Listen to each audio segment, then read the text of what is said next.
नमस्कार, हम हैं रवि और आप देख रहे हैं आज न्यूज़ बिहार। सीवान जिला के दरौली विधानसभा क्षेत्र का यह पौना चट्टी है और मौका है यहाँ पर जो बिहार के उप मुख्यमंत्री हैं श्री विजय कुमार सिन्हा जी, वो यहाँ पर पहुँच रहे हैं। तो कैमरामैन से चाहेंगे दिखाने के लिए कि ये जो भीड़ है, ये जो झुंड है बीजेपी कार्यकर्ताओं का, एनडीए कार्यकर्ताओं का, जो कि बिहार के जो उप मुख्यमंत्री हैं विजय सिन्हा जी, उनके स्वागत में लोग खड़े हैं। तो आइए जानते हैं, दरौली विधानसभा कभी बीजेपी का गढ़ हुआ करता था। यहाँ से रामायण माझी बीजेपी के विधायक रह चुके हैं, लेकिन लगातार 10 साल से दरौली विधानसभा एनडीए के लिए सूखाग्रस्त है। इसका क्या कारण है? यहाँ पर मजबूत प्रत्याशी की जरूरत है जो बहुत मजबूत होंगे। इस बार निश्चित रूप से एनडीए की जीत होगी।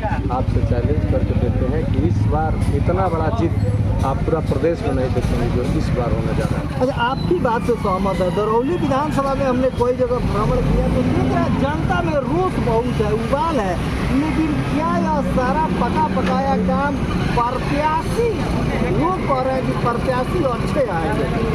प्रत्याशी पे ही डिपेंड करता है। अगर एक नंबर प्रत्याशी, मजबूत प्रत्याशी आ गए तो आपसे कह रहे हैं कि निश्चित रूप से उतना बड़ा मत से जीतने वाला प्रदेश में कोई नेता नहीं होगा जो दरौली में होगा। आप ये मैं आपसे दावा कर रहा हूँ, प्रत्याशी अगर मजबूत आ गया तो देखिएगा कि दरौली विधानसभा बहुत बड़ा मत से जीत के जाएगा। बोर्ड जो लगा हुआ है सर्बानंद राम जी का, निश्चित रूप से प्रबल दावेदार हैं। सर्बानंद जी दरअसल सब जमीन के नेता हैं, अच्छे नेता हैं, सूझबूझ अच्छा है, अच्छा व्यक्ति है। अभी तक अपने जो कार्यकलाप है उनका लोगों में जनसंपर्क हमेशा रहता है, आज से लेकर पहले से रहता है, चलता आ रहा है। ऐसे ही जो मजबूत नेता आएगा उसका जीत निश्चित होगा। पवन कुमार पांडे और हमारे साथ युवा वर्ग के लोग हैं, युवा लोग हैं। आप लोग क्या चाहते हैं, दरौली के लिए क्या चाहते हैं? देखिए, दरौली में निश्चित रूप से बदलाव होगा और यहाँ पे एनडीए के जो भी कैंडिडेट आएंगे वो यहाँ से चुनाव जीतेंगे और बहुत रिकॉर्ड मतों से जीतेंगे। हर तरह से परिपूर्ण में हमारे माननीय सर्बानंद राम जी हैं। अगर पार्टी इस पर विश्वास जता के इनको टिकट देती है तो बहुत बड़ा रिकॉर्ड बनेगा। दरौली हरदम एनडीए का बहुत बड़ा एक गढ़ है और गढ़ साबित होगा।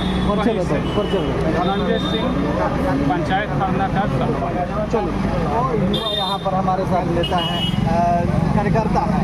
आपसे ही जानना चाहेंगे कि दरौली कभी गढ़ हुआ करता था बीजेपी का, लेकिन आज 10 वर्ष से क्या बीजेपी का विधायक नहीं है? मन में कुछ है? देखिए, बीजेपी का आज भी गढ़ है दरौली। कुछ कारण बस पिछला 2 चुनाव हम लोग लॉस कर चुके हैं, लेकिन उस सारी कमियों को पूरा करके इस बार हम लोग पूर्ण जोर से लगे हुए हैं और इस बार हर हालत में एनडीए के प्रत्याशी के यहाँ से जिता के पटना भेजेंगे। अच्छा, दरौली विधानसभा में हम लोग घूम रहे हैं तो यहाँ जनता ये बात कह रही है जो आप कह रहे हैं, लेकिन लास्ट में जनता ये और कह रही है कि कैंडिडेट बढ़िया होना चाहिए। इसको कैंडिडेट बढ़िया मानते हैं? देखिए, दरौली विधानसभा में हम लोग के सभी भारतीय जनता पार्टी एनडीए के कार्यकर्ता जमीन से जुड़कर कार्य कर रहे हैं। पार्टी जिसको टिकट देगी हम लोग उसको जिता कर भेजेंगे। जो आएगा अच्छा आएगा और जो आएगा मजबूत आएगा।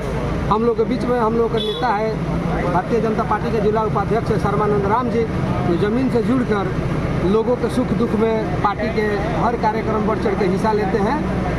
अगर पार्टी उनको मौका देती है तो पूरे दरौली के जनता के तरफ से हम लोग स्वागत करेंगे और उनको जिता कर यहाँ से पटना भेजेंगे। सर्बानंद राम जी को टिकट मिलता है तो स्थिति बढ़िया रहेगी? हाँ, एकदम बढ़िया रहेगी, बहुत मजबूत स्थिति रहेगी। हर वर्ग में, हर समाज में उनका वोट है, इसलिए हम लोग को मांग है कि सर्बानंद राम जी को टिकट दिया जाए। परिचय बताइए। पवन सिंह, मंडल युवा मंडल अध्यक्ष। उम्मीदवार मतलब उस लेवल के उम्मीदवार नहीं मिल पा रहे हैं जिस लेवल के दरौली में पहले हुआ करते थे। अब लग रहा है कि सर्बानंद राम जी के आने से वैसा माहौल बन जाएगा जिससे कि पूर्ण बहुमत से मैंने सर्बानंद राम जी को अगर बीजेपी टिकट देती है तो मैंने स्थिति ठीक है, बहुत बढ़िया रहेगा। जब हमारे आसपास क्षेत्रों में आप लोग युवा हैं, घूमते हैं, क्या जनता क्या कह रही है? जनता तो अभी जैसे कि हम लोग जो हम लोग का जो कैटेगरी का लोग हैं जो तो अभी इनको ही लाइक कर रहे हैं सर्बानंद राम जी को, ठीक है। बाकी जिसका बोल वाला है आप आगे देखते हैं क्या होता है। मेरा नाम अमित कुमार शाह हुआ। बीजेपी के जो उप मुख्यमंत्री हैं बिहार सरकार के, वो आ रहे हैं दरौली में। आपके द्वारा यहाँ पर सैकड़ों लोग स्वागत में खड़े हैं। क्या क्या तैयारी है, क्या क्या होगा यहाँ?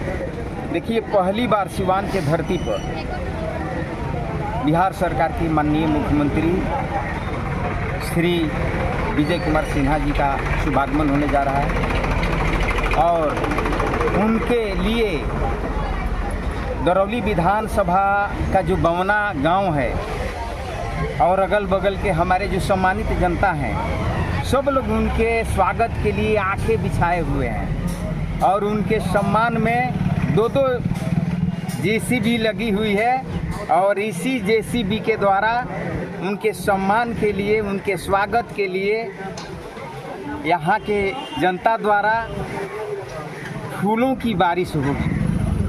फूलों से बारिश होगी जी। अच्छा, ये बताइए, दरौली में उप मुख्यमंत्री जी आ रहे हैं, बीजेपी के सबसे वरिष्ठ नेताओं में एक हैं, तो क्या आपको लगता है कि उनके आने से दरौली में कार्यकर्ताओं का मनोबल बढ़ेगा और जो 10 साल से एनडीए यहाँ अपना सीट लूज कर रही है उसकी भरपाई हो पाएगी? बिल्कुल भरपाई हो पाएगी। और मैं आपको बता देना चाहता हूँ कि वे उनके आने से यहाँ के कार्यकर्ताओं का मनोबल जो है दूना नहीं, तीना नहीं, चरगुना बढ़ गया है और चरगुना जोश और खरोश के साथ यहाँ के कार्यकर्ता जो हैं अपने काम में लगेंगे और यहाँ इस बार एनडीए के प्रत्याशी को भारी बहुमत से जिताकर भेजने का काम करेंगे। अच्छा, हम लोग भी दरौली विधानसभा में घूम रहे हैं, सारे लोग बात कर रहे हैं एनडीए का, लेकिन लास्ट में लोग कह रहे हैं कि प्रत्याशी का बढ़िया होना बड़ा जरूरी है दरौली विधानसभा में। इससे आप कितना सहमत हैं? कि यहाँ हार होने वाला सीट नहीं है। सिवान का सबसे मजबूत अगर कोई सीट है भारतीय जनता पार्टी के लिए तो वह दरौली विधानसभा है। यहाँ से अगर पार्टी बढ़िया चयन करके उम्मीदवार को देती है तो रिकॉर्ड वोट से सिवान की जितने विधानसभाएं सीट है उनमें सबसे मजबूत और सबसे ज़्यादा वोट से यहाँ का प्रत्याशी जीतेगा। एक बार परिचय बता दें। सर्बानंद राम, भारतीय जनता पार्टी प्रदेश कार्य समिति सदस्य। आपने देखा कि दरौली विधानसभा के बावना चट्टी पर तमाम एनडीए के जो कार्यकर्ता हैं वो यहाँ पर सैकड़ों की संख्या में इकट्ठा हुए हैं और सभी लोग ये बात कह रहे हैं कि दरौली में यदि इस बार एक अच्छे कैंडिडेट को बीजेपी टिकट देती है तो निश्चित तौर पर जो दरौली 10 वर्षों से एनडीए के लिए सूखा है उस सूखा को पूरा किया जाएगा।